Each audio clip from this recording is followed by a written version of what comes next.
Delhi government ने अपनी electric vehicle policy 2.0 launch की है, जो मुख्य रूप से पोल्यूशन को कम करने और इलेक्ट्रिक व्हीकल्स को बढ़ावा देने के लिए बनाई गई है। यह पॉलिसी न केवल एनवायरमेंटल इंप्रूवमेंट के लिए है, बल्कि सस्टेनेबल ट्रांसपोर्टेशन को भी सपोर्ट करेगी। दिल्ली, जो अपनी पोल्यूशन के लिए मशहूर है, इस इनिशिएटिव के जरिए अपनी एयर क्वालिटी सुधारना चाहती है। Welcome back to the channel. आज के इस वीडियो में हम बात करेंगे दिल्ली गवर्नमेंट की इलेक्ट्रिक व्हीकल पॉलिसी 2.0 के बारे में। Subsidy for two wheeler electric vehicles.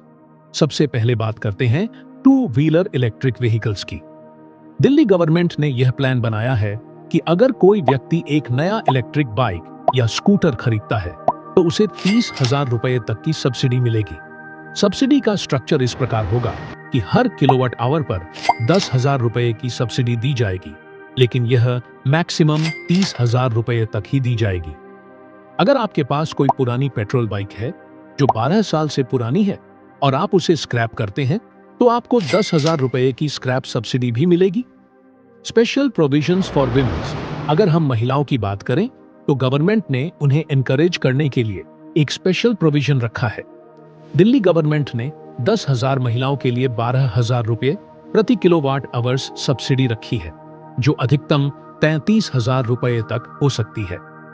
यह महिलाओं को इलेक्ट्रिक व्हीकल्स के अडॉप्शन में आगे बढ़ने के लिए मदद करेगा। Subsidy for 3 wheeler electric vehicles. अब बात करते हैं 3 व्हीलर इलेक्ट्रिक व्हीकल्स की, जैसे इलेक्ट्रिक ऑटोज और गुड्स कैरियर्स। इस कैटेगरी के व्हीकल्स के लिए 10,000 रुपए प्रति किलोवाट घंटा सब्सिडी मिलेगी, जो मैक्सिमम 45,000 रुपए तक हो सकती है। अगर आपके पास पुराना सीएनजी ऑटो है तो उसे स्क्रैप करने पर आपको 20,000 रुपए की स्क्रैप सब्सिडी मिल सकती है। अगर आपका सीएनजी ऑटो 10 साल पुराना हो जाता है तो आपको 1 लाख रुपए की रिप्लेसमेंट सब्सिडी भी मिल सकती है। Ban on CNG auto registration. Government का प्रपोजल है कि 15 अगस्त 2025 के बाद कोई भी नया सीएनजी ऑटो रजिस्टर नहीं किया जाएगा। यह स्टेप इलेक्ट्रिक ऑटोज को प्रमोट करने के लिए है, जो एनवायरनमेंट फ्रेंडली है।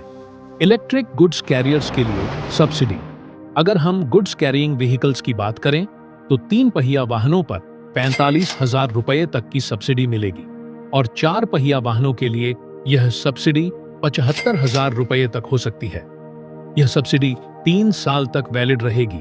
इसके अलावा व्हीकल्स की प्राइस लिमिट भी सेट की गई है, जैसे L5M कैटेगरी के व्हीकल्स पर 4,50,000 रुपए तक और N कैटेगरी के व्हीकल्स पर 12,50,000 रुपए तक। दिल्ली का plan A for complete shift to EV. Delhi का यह ईवी पॉलिसी एक बड़ा स्टेप है, जिसका एम है फॉसिल फ्यूल व्हीकल्स को फेज आउट करना और इलेक्ट्रिक व्हीकल्स को मेन स्ट्रीम करना। दिल्ली का लॉन्ग टर्म विजन है कि पूरे शहर को सस्टेनेबल ट्रांसपोर्टेशन की ओर मूव किया जाए। इस पॉलिसी को ट्रांसपोर्ट मिनिस्टर पंकज कुमार सिंह ने प्रिंसिपल अप्रूवल दे दिया है। Important dates to remember. Government के मुताबिक अगस्त 2024 तक पेट्रोल और सीएनजी 3 पहिया वाहनों का रजिस्ट्रेशन बंद कर दिया जाएगा। इसके बाद अगस्त 2026 से पेट्रोल 2 पहिया वाहनों का रजिस्ट्रेशन भी बंद करने का प्रपोजल है। ये सभी मेजर्स ईवी एडॉप्शन को बढ़ावा देने के लिए हैं। गवर्नमेंट डिपार्टमेंट्स का ईवी प्लान। दिल्ली के म्युनिसिपल कॉरपोरेशन के व्हीकल्स को 2027 तक पूरी तरह इलेक्ट्रिक बनाने का टारगेट है। यह एक बहुत ही इंपॉर्टेंट स्टेप है, क्योंकि अगर गवर्नमेंट अपने खुद के व्हीकल्स को इलेक्ट्रिक करती है तो वह पब्लिक को भी मोटिवेट कर सकती है। Big plan for charging stations. Delhi government का प्लान है कि 13,200 पब्लिक चार्जिंग स्टेशंस लगाए जाएंगे, ताकि हर 5 किलोमीटर पर एक चार्जिंग स्टेशन हो। यह स्टेप ईवी एडॉप्शन को इजी और एक्सेसिबल बना देगा। EV registration targets. दिल्ली का टारगेट है कि 2027 तक 95% न्यू व्हीकल्स केवल ईवीज होंगे। इस टारगेट को बढ़ाकर 2030 तक 99% किया जाएगा। इसका मतलब है कि दिल्ली के अधिकांश व्हीकल्स इलेक्ट्रिक होंगे। Current status of the policy. यह पॉलिसी अभी दिल्ली कैबिनेट के पास होने के लिए पेंडिंग है। इसके लिए 15 दिनों का एक्सटेंशन दिया गया है, जो पुरानी पॉलिसी को 31 मार्च तक वैलिड रखेगा। Rapid EV adoption. 2024 में दिल्ली में 85,000 285 ईवीज रजिस्टर हुए हैं, जबकि 2023 में यह संख्या 73,683 थी। ये नंबर्स दिखा रहे हैं कि ईवीज को अडॉप्ट करने में तेजी आई है। Central government and other states plans, Delhi की यह पॉलिसी सेंट्रल गवर्नमेंट की पीएमई ड्राइव स्कीम से भी जुड़ी हुई है, जिसका बजट 10,900 करोड़ रुपए है। इसके अलावा कर्नाटक और तमिलनाडु जैसे राज्य भी ईवी को बढ़ावा दे रहे हैं। आपको क्या लगता है, क्या दिल्ली में ईवी से वाकई में प्रदूषण कम होगा?